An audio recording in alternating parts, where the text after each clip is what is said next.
we've just finished reading a section from the first chapter of the 10-1 social textbook.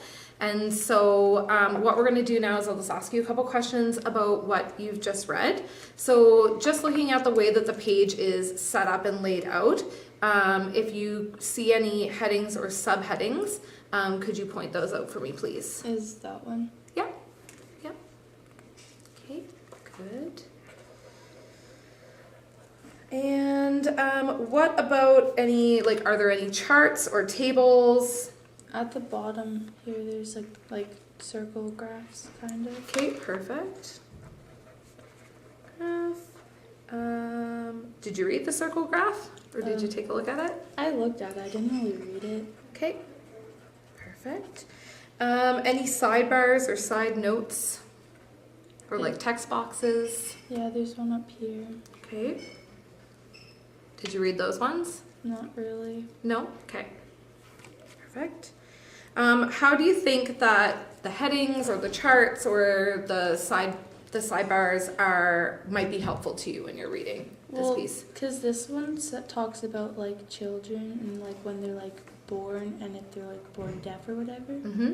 And then also like this paragraph talks about how like kids like use, like they get like their words from their parents or their older sisters. Mm-hmm. So that's how that connects. And then the graph here connects to this paragraph that talks about languages from different places. Okay, great.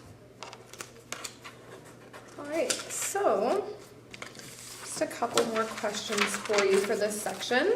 So what did you find to be the most important part of the section, or the main idea of this page? Well, I thought it was talking about here in this paragraph when it talks about like people that speak French that are in like Canada and stuff, and how like they can use their language because Canada's like French and English. Okay, good. Awesome. And what are some other like small supporting details that you read in this section that might help you with that main idea? So you've kind of identified that main idea about how French people use that language here in Canada and how that connects. What are some other details that you read that would help you with that piece? Because here it was like saying again, like since like little kids get like their words from their siblings or family, but then you would like get like whatever their language they speak, you would also have that. So it depends where you live. Okay.